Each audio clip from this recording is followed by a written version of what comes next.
All right, here we are, day 7, barefoot running adventures. Back at the beach here. And today is very exciting because we are going to uncover some secrets, first principles to movement, function, optimizing your athleticism. And to be quite frank, this is truly the foundation of just being and having a healthy physical system. So we're going to cover that, really the 3 pillars. We've already touched on energy systems a little bit in the last few days. This is where we're getting into the mechanical systems. And so those 3 areas of focus is dynamic stretch, or the understanding of range of motion through every joint in our body. And then we're implementing speed control, which is your ability to oscillate or change or vary the rate of movement. So going from slower movements to faster movements, and the implications of that in terms of what needs to happen at the mind level to modulate the speed. And then finally, force production, so the intensity. It is a little windy today, so hopefully there's not too much wind noise here. But I'm going to go ahead and push out to closer to the ocean, see if we could get some better service. And so what I've noticed with these live streams is it kind of starts off a little choppy, but bear with me. Usually the chop and slop goes away after a few minutes. But the good news is the audio remains, so you can still hear everything that's going on. And so I think before we dive into the concepts, a little story is going to help kind of set the stage a little bit here. And I don't really share this story too publicly. I have actually recently started to share this a little bit more through the coaching that I've got.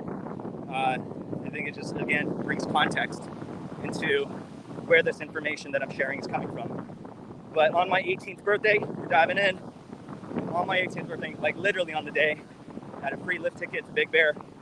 And that was the fateful day. Birthday gift, full-blown spinal injury, whiplash. Went off the spine going like Mach 10. And it was icy that day. Slipped on the landing and landed right on the right hip. And massive system-wide whiplash.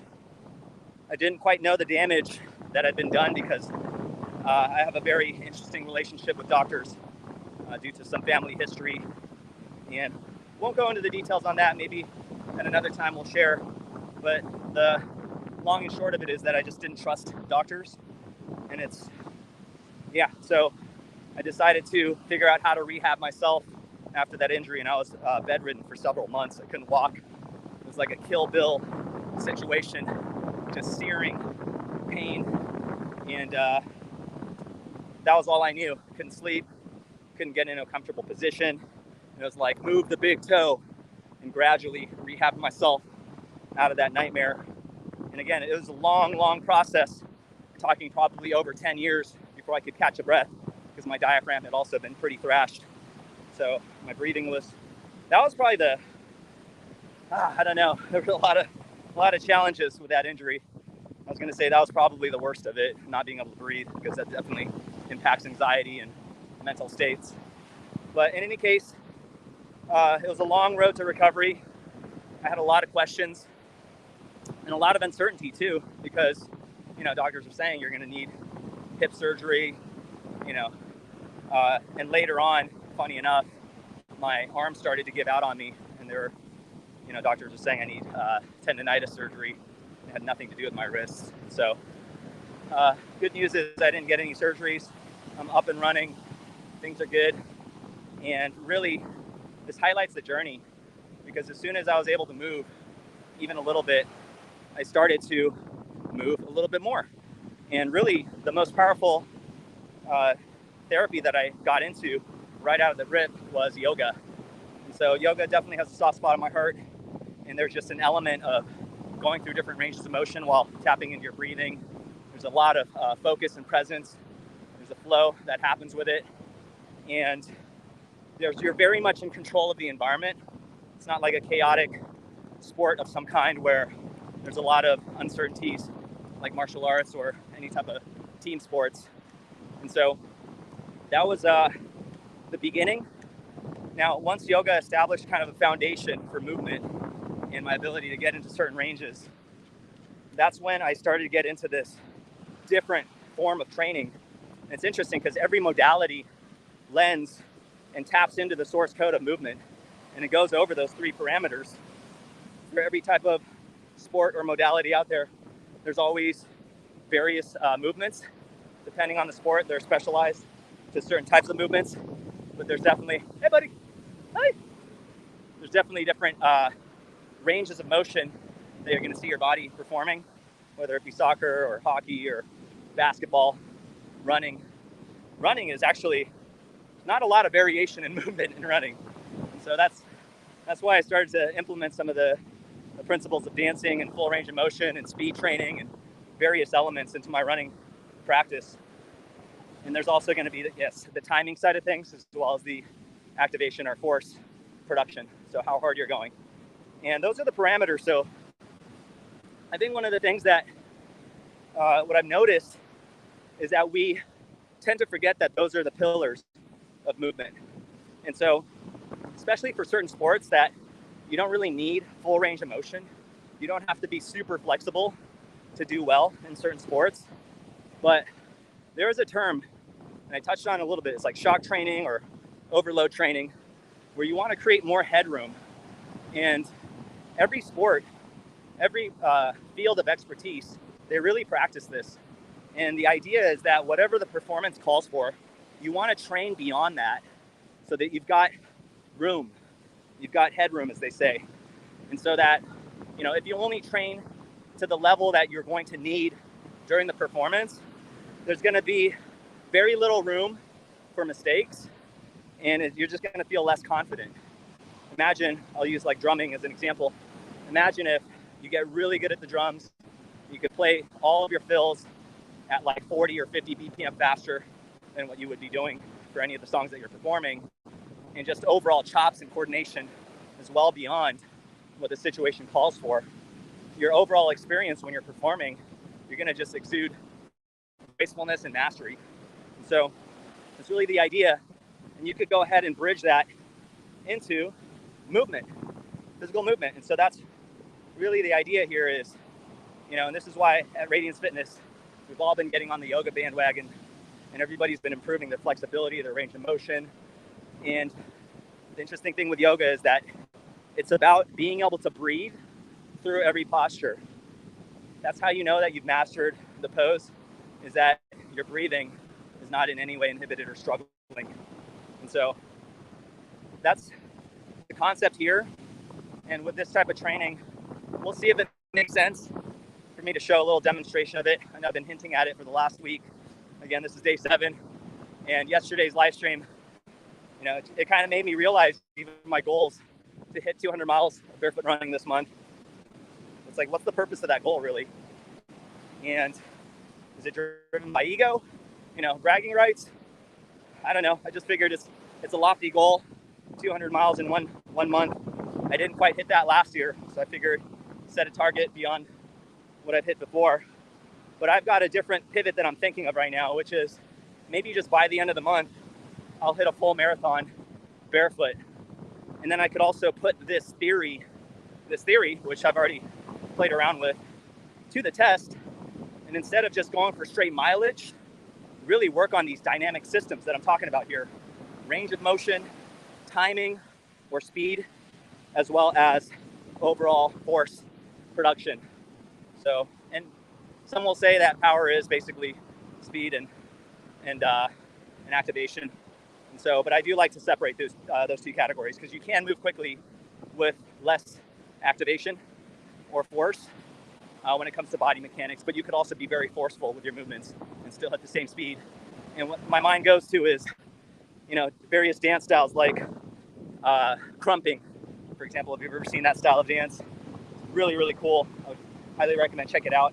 Or pop locking, it's like a form, or what I would say like a variation on that. Where you see some really, really powerful dynamic mastery and control over various ranges of motion, as well as speed and timing and force production. And so, so that's basically it. These are the tips. And what happened was, again, almost 20 years ago when I had that injury, I was paralyzed. I recently got an MRI about a few years ago and finally saw what the condition of my spine is. And even to this moment, as I'm running here with you, I have over 10 discs that are ruptured 3 to 5 millimeters, pressing on my spinal cord, which is very interesting. If I would have gotten that information after the injury 20 years ago, I would probably have had very little hope for success, and I would be very, very demotivated, more than I was already, because mind you, I was in a lot of pain. But when I went to get tested for strength and range of motion, the doctor just couldn't believe it. He's like, I've never seen this before. Somebody with this type of condition of the spine being this strong and being this mobile. So for anybody out there that's dealing with ruptured discs, spinal issues, slip discs, stuff like that, scoliosis, I've had it all. And I will say that it's not a death wish. And there's a lot of ways that you can still, in fact, get stronger than you've ever been.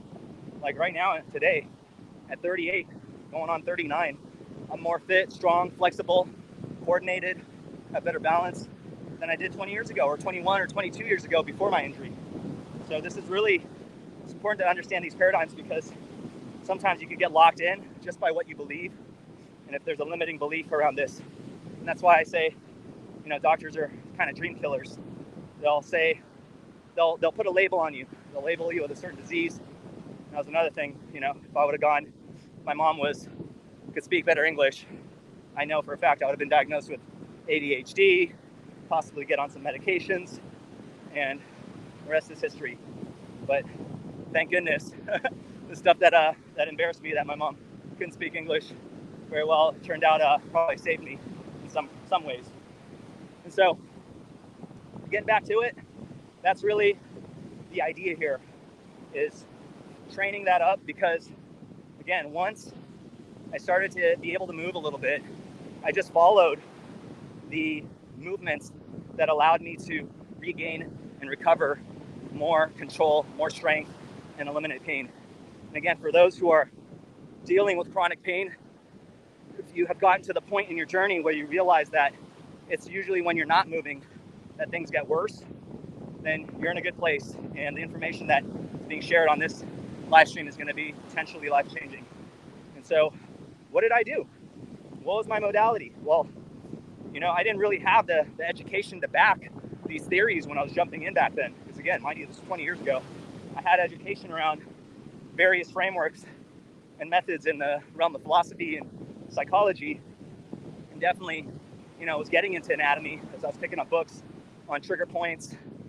And if you've ever seen like the trigger point therapy manual, that's a great one. And so it was really just going off of the direct experience of how things felt. And what I started to realize was that when it came to dynamic movement and using rhythms and using music, there's a healing quality to music as well. And so I would just turn on some tracks in the background, something with a pretty slow rhythm, and I would just oscillate my body, starting with the spine, getting some rotations, hip circles, just undulating, oscillating, getting movement to a rhythm. And really the key here for the beginning of this journey is you want to start off by establishing the ranges, so to see where the edges are in terms of what ranges you can access. And those ranges will actually change as you start to warm up and your body starts to trust you a little bit more as you start to connect. And we'll talk a little bit about what tension and tightness and inflexibility is in the grand scheme of things. It's really a protection measure. And so through movement, and movement is going to drive more feedback. What happens is you start to connect with your nervous system better. Your nervous system starts to trust you, and then it starts to open up that range of motion. And so if you're chronically tight, for example, in the hamstrings, which I couldn't even reach past my knees on a forward bend. That's how bad my flexibility was, not just physically, but even mentally. I was very rigid. If something didn't go the way that I had hoped or planned, oh man, that would ruin not only my day, but my week. And so starting there, and if you have chronically tight hammies, most likely it's tight for a reason. Your body is trying to protect you. And in my case, they were tight because they were incredibly weak. So it makes a lot of sense. Imagine if you're a jet on an aircraft carrier and your engine and your fuel capacity only allows you maybe like a 100-mile round trip. I'm just throwing some numbers out. Not a jet expert here. But imagine that's 100 miles round trip, then probably, command station's not going to feel safe letting you go further than that, right? But if you improve your gas tank and your engines, all that good stuff, then you'll be able to go further. And so that's kind of what it's like with your nervous system. It's not going to give you ranges that it doesn't think you can handle. So it's a self-defense mechanism. So for a lot of people that are very tight, they're stretching and stretching. They're trying to get that range of motion going, but they don't realize that, and maybe you've experienced this because I know I have, your body will fight back. Maybe you'll pull something, maybe you'll cramp out, and your body's basically going like, what are you doing? Like, we're trying to keep you safe here, and you're dismantling our stabilizers here. And so the secret is actually strengthening. For flexibility, strength and flexibility, they're two sides of the same coin. You're gonna wanna definitely tap into that. And on the note of hamstrings, just to finish that off, you really wanna improve your hamstring flexibility. I would highly recommend start to get into hamstring curls. You could get just some ankle weights. We were doing this last night at the gym. 5-pound ankle weights, strap them on, and just kick your heel to your glute, start activating those hammies. You can do it before and after as well. Check your hamstring range of motion before, do some hammy curls, check it again after. Probably notice that you're way more flexible. And again, your CNS, it's like God. You can't trick, you can't lie. It knows everything about you. It knows, what's online, what's not online, to what degree, how much dynamic mastery and control you have over various parts of your body. And so the best way forward is to just give your nervous system what it wants. And hopefully the wind is not gonna get too crazy here, but we'll see. But give the nervous system what it wants. It wants you to demonstrate that you have mastery over those different areas of your body. So this is, again, a good bridge back to this revolutionary way of training, which is to just focus on those first principles. Focus on figuring out what your ranges of motion are in every joint in your body. And I would highly recommend start with the spine, because the more mobile and connected your spine is, going back to those principles of your body trying to protect you, it's going to just relax. When your mind is online, your hips are going to relax. Any excess tension, or what I call artificial stability, it'll take care of itself on its own. We see this every single day at our gym when we're doing correctives and we're priming various systems that have gone offline. And just automatically, those areas that are super chronically tight and always in pain, that pain vanishes. The tightness goes away, and then in its place, you have full spectrum, full range of motion, and then you can start to work on the next piece, which is that timing and the force production. And so let's give a very specific example here, and we'll talk about it here. And if you stick around for a little bit longer when I get back, I'll go ahead and a tripod. Never done this before on a live situation.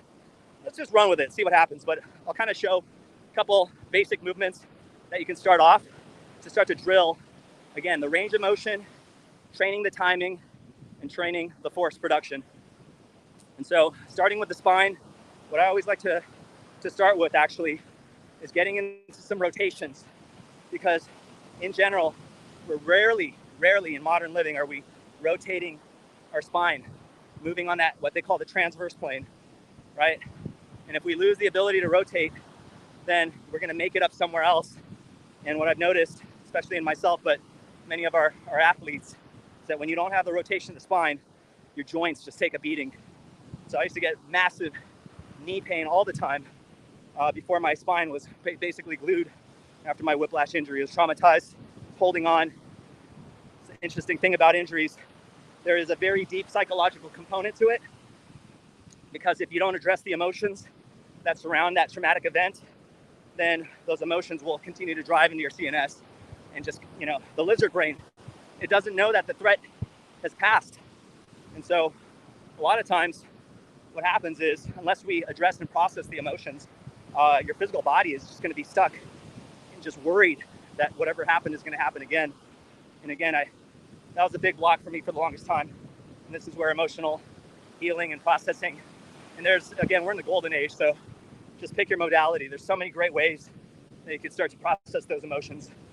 And I would even say, through our framework for radiance, one of the most powerful systems that cascade and signal to all other systems is your physical system.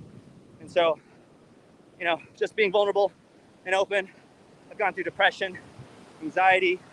I've had all kinds of health ailments, gut issues, brain inflammation, focus problems, learning issues, relationship issues, communication problems, just all kinds of stuff, holistic damage, and been to therapy, tried a lot of different modalities, spiritual interventions, you name it. And really the most powerful intervention, the one that's long lasting, is the physical dimension. And so I highly recommend to any minutes that are invested in optimizing your range of motion, your timing or your rhythm. Talked a little bit about this yesterday. Used to have the worst rhythm. Go figure. That's why my brain was on just like hyperloop, because everything is in rhythm in the universe. And when you're out, basically, if you don't have rhythm, you're not connected to your body. If you're not connected to your body, you're not anchored down. Your mind is just going to float away. And the mind is a very powerful, but also very fragile. It could easily get lost somewhere in the universe. And especially without checks and balances, if you're isolated, you don't have people to connect to kind of give you context, you could just go off into the ether and have like a psychotic breakdown and just be completely disconnected from your environment. It's not good. And that also signals back into your emotional as well as your physical systems. And so really the idea here is everything is connected. It's a two-way relay system. And so the goal here is to just start to push positive signals, because you know that if you push it into one system, it will eventually travel and connect to the other systems. But going back, I mean, the system that takes primacy over all of the systems through consistency and intensity of signals and proximity is your body. It's your physical system. So this is also why, research shows even the most powerful antidepressant can't hold a candle to physical workouts. Why is that? Because basically you can't have a mental ailment if you're physically connected, dynamically, and you have mastery over your entire body. And that's basically what I've been chasing after, because I dealt with holistic, instability and insecurities, wounds, traumas, and I always had this sense. We talked about imposter syndrome. I just felt like an imposter 24/7. It really didn't matter what environment I was in. And it makes a lot of sense too, because if your body is constantly communicating that something is wrong, and you're also disconnected and not able to feel your body and control it, then what is what's the subtext? What's the narration that's happening behind the curtains? Is that something's wrong? And instead of expressing that through your emotions, you're trying to pretend like everything's okay to fit in, and that's imposter syndrome right there. And so a lot of people, imposter syndrome, it's when there's a lot of mental activity, because when you're in the zone, you don't feel like an imposter. And everybody's felt the zone before, right? When you're just so caught up in the moment, having a good time, you're not really thinking, you're just in the experience. And so important concepts to think about.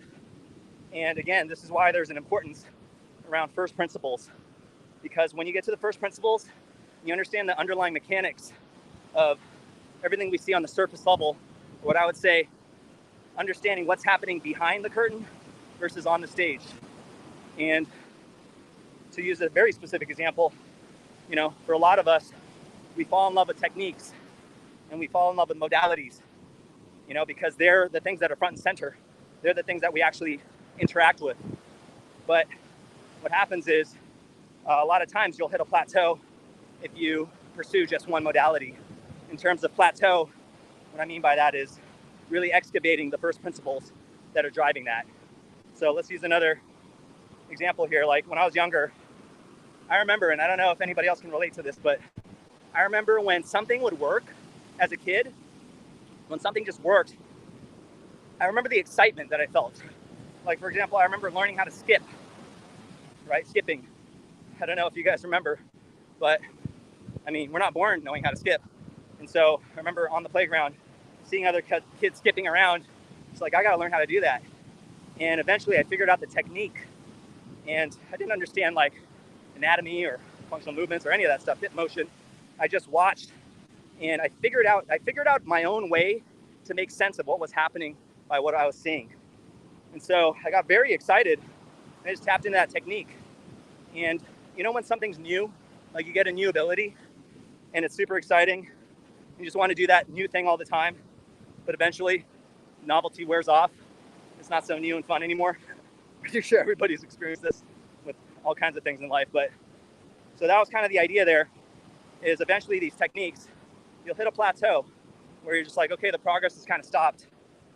And this is why after enough iterations of this process where you go into techniques, and there's a technique, or what I would call a framework or a map for everything, you know, and maps are so necessary when you first start off, right? Because you don't, if it's a completely new environment, then you're blind. You don't see what the next steps are.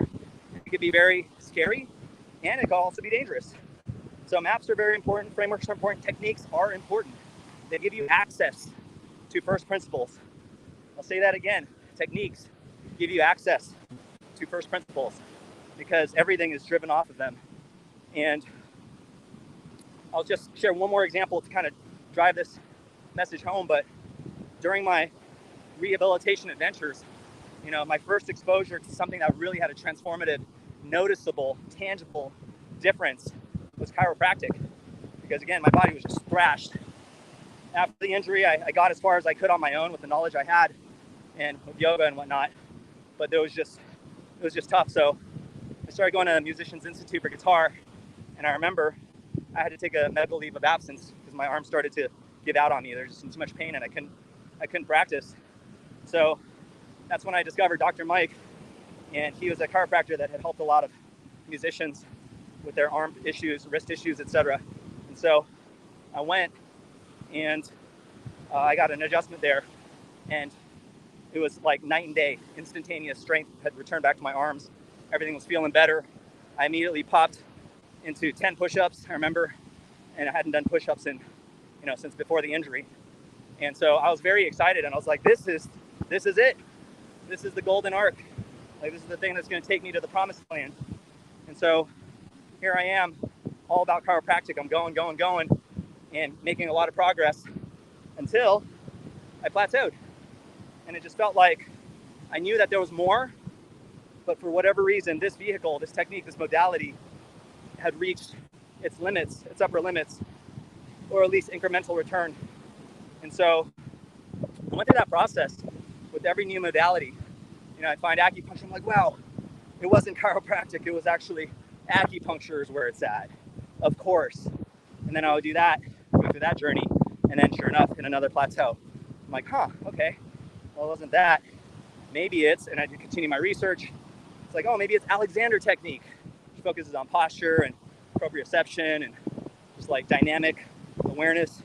Got into that, got into Pilates, right? Got into massage, deep tissue, self-myofascial release. Eventually got into neurokinetic therapy to figure out and understand just every step of the way. You hit a plateau, and what that simply means is that your system, your consciousness has adapted to the inputs. So it's reached homeostasis. It simply means like, hey, for all the inputs and environments you're bringing in, you're in homeostasis, you're balanced.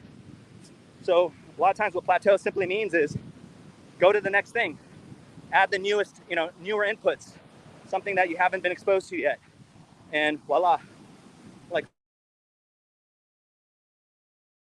expose and immerse yourself in different signals, you start to feel that needle moving again.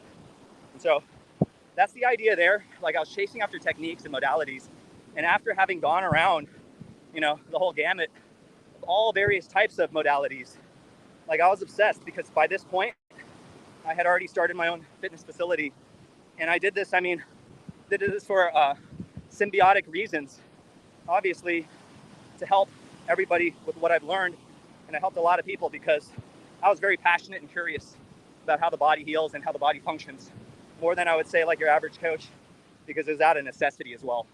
And so, one of the reasons why I started Radiance Fitness or CrossFit Radiance back then was so that I could continue to learn, continue to surround myself with different patterns and different ailments, and start to, again, tap into those first principles of what is driving this dysfunction, what is driving the pain, and what's driving, these limitations or these blocks.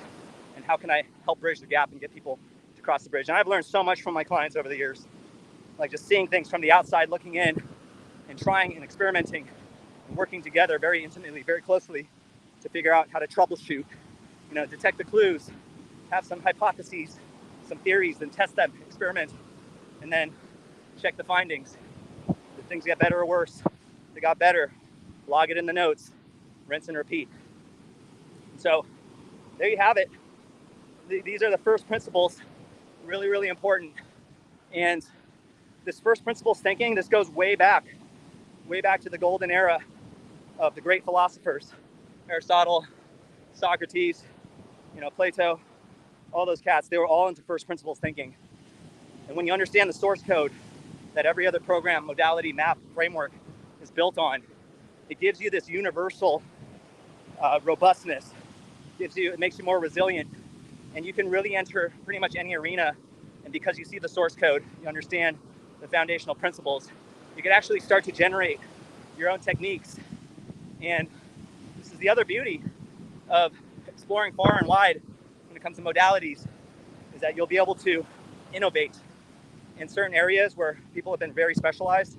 You're coming in with experiences from other arenas. And a lot of times, again, if you really tap into those first principles, you will be able to generate new techniques never before seen in real time. And you're just vibing, you're in the rhythm, you're connected. So if I haven't sold you on first principles yet, I'll probably try to do a better job, maybe put together some videos in a non-live stream format so you can get a feel for it. But as promised, let's see here, I did one full lap.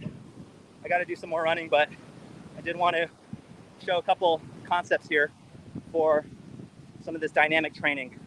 And for somebody that's brand new, that's getting into this, again, it's for all levels. I'll say this, that doesn't matter what level you're at.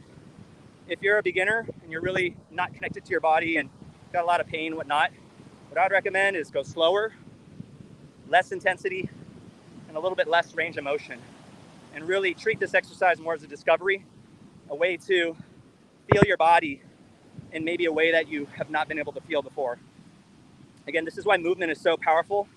Anytime you're moving, your sensory, your mechanoreceptors, nervous system, that two-way relay communication system starts to turn on. When that turns on, it's information starts flowing between systems. So movement is so important, so very important.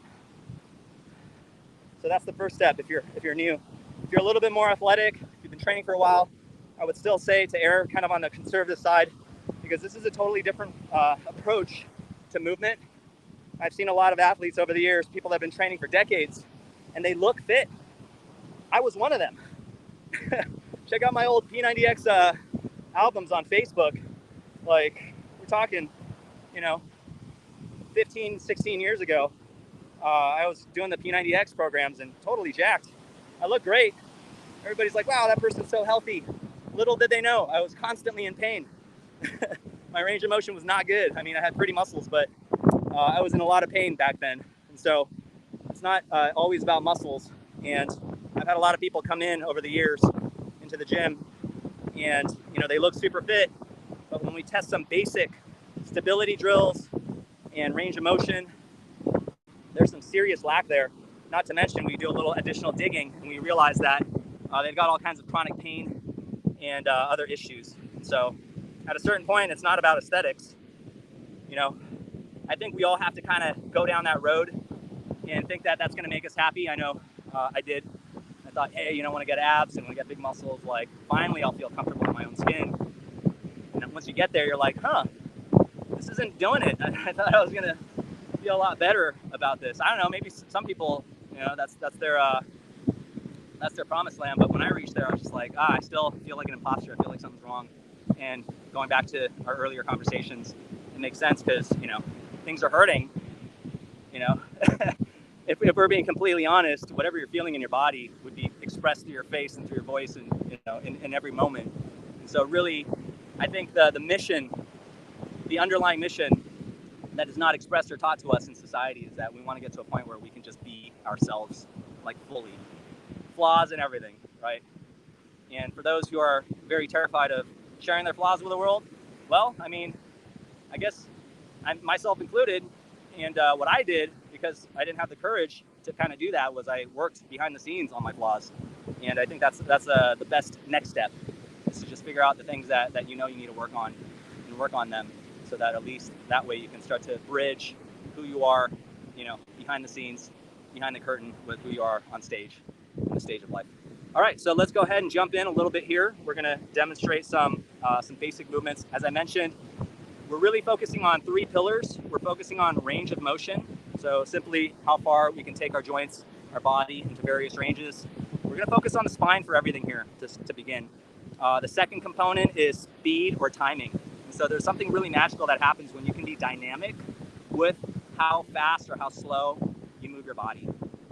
Remember, your nervous system is the all-seeing God. It knows how connected you are, how not connected you are. And so, you know, one of the best ways to demonstrate mastery is to show ranges of motion, but also show dynamic timing control. So being able to move your body fast, slow, freeze it. This is why dancing is just such a powerful modality for athleticism, for mind-body connection, for health, for spiritual connection. Dancing is just phenomenal for that. And there's also a reason why a lot of people say, like, oh, I'm not a dancer. And it's because they know, like, innately that they're just not connected to their body in a way where they can, you know, to charge it with rhythmic movements. And so the obstacle is the way. We've actually introduced dancing training at Radiance Fitness, teaching people how to shuffle and body wave and arm wave and do all kinds of cool stuff. People that have said, like, and formed an identity around, I'm not a dancer. Like, I've never been a dancer. I got 2 left feet. Well, here's the thing. Like, if you're alive, we all have a connection to rhythm, our heartbeat, right? If you're walking, everything that we do in life has its own cyclical, oscillating, rhythmic pattern. You know, walking, even standing up from the toilet, there's a rhythm to that, right? And everybody's got a unique rhythm to it. But nonetheless, I think we just use our mind. We create an identity around it, like, oh, that's not who I am. And remember, identity drives behaviors. And so as soon as you say I'm not a dancer, or you create a meaning out of it, it just blocks off any possibility to start to acclimate and start to develop the connection there on the rhythmic side. The third pillar is going to be the force production. And so that's going to come later. What I would recommend to start off is to just start off with ranges of motion first. So let me go ahead and demonstrate that first. And then after ranges of motion, I got this really cool selfie stick. It's got like a telescoping, like, tripod thing here. Oh yeah, by the way, I'm wearing Speedos. Surprise. Maybe that's the time for a story for another day, but sun exposure on skin is really good. Okay, so here we are. We're gonna start off with spinal, and what I recommend is start with rotations. And this is gonna help in the context of running. And so a lot of times people are running, and if you don't have that rotational range of motion, rotation is kind of like in martial arts, right? We rotate, we slip our punches, and that's a way to kind of deflect energy that's coming to us. And so when you're running, when you get the rotation, what you're actually doing is you're deflecting the impact of the floor, and you're sloughing it off, you're rotating. And so you're minimizing the impact. And impact, really what it is it's braking, if you think about it. The more impact there is, the more they're slowing down. And then you have to regenerate that momentum. You got to push off again. And so if you can run in a way where you're not making much noise or any noise at all, you know that you're doing a really good job of transferring that force into forward propulsion.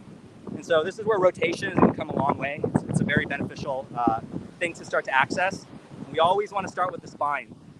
I'll say one last thing before showing a little bit of the rotation aspect, is that it feels like almost every modality, we talked about different modalities like dancing and sports and all this stuff, they always start with, I would say, like, they always start with the extremities.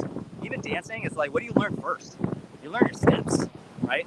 And I think that's so mismanaged. And I think that's not the first thing that you want to address, because for somebody like me that was completely disconnected to the spine because of all the ruptures and spinal injury, when I tried to learn to dance, it just felt like I had nowhere to step off from or step into, because my spine, I had no stability there. So it just felt like I had no balance, I had no control, and it just felt like everything was disconnected. And that really made it hard to be on rhythm, because again, like, everything starts with feet or hands, but spine, this is where it starts, and this is also not only physically where it's going to generate that stability, but it's also going to mentally and emotionally build that confidence when your center, your core is engaged and connected, and all the signals are coming through brain to spine out into extremities. And so I will just leave it at that. But yeah, spine, we're going to start with rotations. So first thing you want to do is you want to just get range of motion. So explore some rotations. You can start start off with just the spine, right? You can get some pivoting through the hips to get a little more range. And what we do on our dance masterclass is actually we start off with different segments of the spine. So we'll start off with the C-spine. We'll start off with just rotation through the C-spine, and then we'll focus on T-spine. We'll just go T-spine rotations, and then we'll focus on L-spine. We'll just go L, and then we'll combine them all together. And we'll go head, chest, hips, right, and then hips, T-spine, C-spine. So getting this kind of action going. And it helps to be robotic because you want to hit these positions. And once you've hit the positions, then you can start to connect them together and get more dynamic with it. So for beginners, I would just recommend just see where your range is. How much range do you have? Right? Just through the neck, just through your T-spine, just get your shoulders. The tip for this one is just squeeze your lat, pull your armpit back, but make sure your hip is not moving and your C-spine is not moving. So just like this, right? And then for the hips barely move. There's not a lot of movement in the hips. So you want to just focus on the hips, maybe put your hands out and try to hit your hand 1 inch out. That's funny with the speedos on. Anyway, so that is it. Spinal rotation. Now, once you have established your range, this is when you can start to get into the timing of things. You can start to get into different oscillating rhythms. And so to demonstrate, we can start off with slow, right? Maybe a little slower to start. And it helps if you need music in the background. It's good to have some music going. And then eventually what you can do is you can start to dynamically speed it up. So you can go like slow to fast. And this is where why I would always joke around that it's my martial arts style running training, is because there's so much rotation involved in martial arts with punches and strikes and elbows and things like that. And so it's a lot of this action here. And if you think about it, any movement through your torso means that you have to use some type of core muscle to activate that range. So that's the idea here is, again, this is why it's so important to move the spine, and rotations are just fun.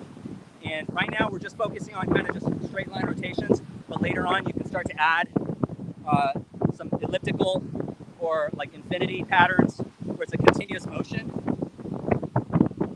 And then it starts to get, so we're starting to tap into rotations, right? So you can be like this kind of stuff here, a lot of obliques to get that rotation. With the timing control later on, you could also freeze things, which requires, it's a combination, you start getting into that force production because, and this is where, if you've ever experienced like pop locking or anything like that, where you move, you'll move slow and then you'll like freeze a hit, right? And those types of actions, again, just imagine what's happening at the brain-body connection level. We're sending a signal to quickly, abruptly take the signal up, create intensity, and then freeze it. Freeze it in position, let it go, change the timing, go slow, go fast, slow, speed it up, slow it down. So this type of action is, again, demonstrating some serious mastery. And your CNS absolutely loves this. And for anybody that's interested in maybe a different pathway to improve their athleticism in barbells or CrossFit or martial arts or yoga or anything, is to start accessing these different components again, because some training modalities, they're really good at maybe one or two of these three pillars of foundational first principle movements, but oftentimes there's going to be an element that's missing.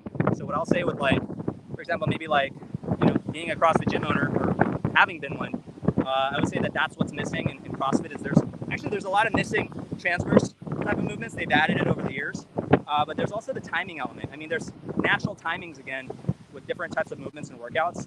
But this is why dance is so just powerful, is there's an unlimited amount of vectors or angles that you can move in. And this is also why martial arts is really great as well. And martial arts and dance, if you go back far enough in time, it's basically the same thing. And in any case, yeah, so this is where you get into varieties of inputs, different vectors, different intensities, different timings and speeds, and then different connections or coordinations where you're coordinating different parts of your body to do a certain rhythm or cycle in one spot, and then you're doing something else in another spot. And so, yeah, you want to up your athletic game. What I would recommend is just look at your sport of choice, look at the thing that you're really passionate about. For example, with running, this is why, I actually stopped running throughout the rest of the year, and I just do like cycles of running, is that it just takes up so many minutes. And this is also why I'm like now considering pivoting from my original goal of 200 miles by the end of the month to just running a full marathon by the end of the month. And instead, like I mentioned before, testing out this theory.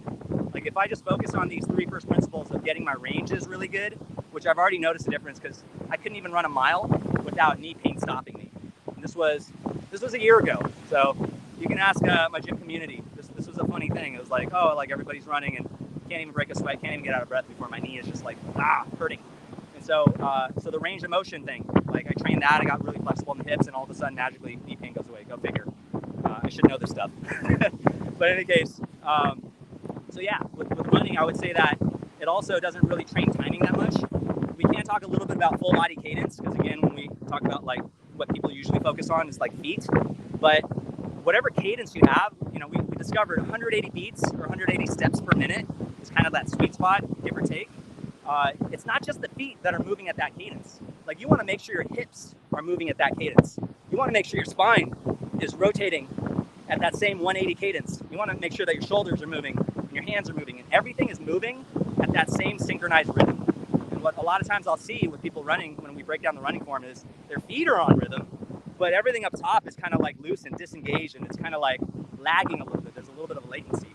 And it feels absolutely incredible. Again, this is why we train the rotations, right? You can start off a little bit slower and then eventually freeze it, right? And then you can get into faster, change the range, and just doing a little bit of rotation priming before you go running. Try it, watch what happens. Your legs are gonna feel relaxed, your hips are gonna feel relaxed, and you're just gonna feel way more dynamic. Going back to the cadence, you're gonna feel like you have that rhythm through your spine. And if your spine is on rhythm, everything else is just gonna synchronize. So there you have it. We're gonna leave it there. I'll give you a couple of hints for the next plane of motion though. So there's so rotations are great, but tilting is great as well. So I had this kind of a fun exercise that I would do, and what I do is basically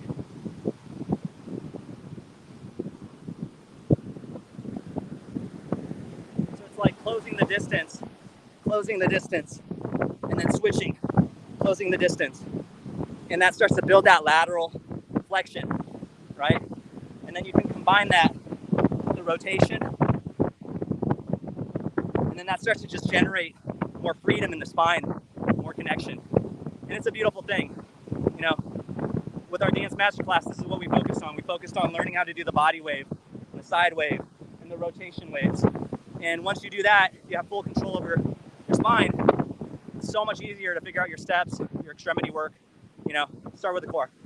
Anywho, we'll see how this goes. First time doing a live stream. It's very windy. Hopefully the wind did not overpower my voice, and hopefully the service worked out. But there you have it. If you want more content like this, if you have any questions, drop it in the comment and I will definitely get to it. Love you all, and don't forget to burn brighter. See you later.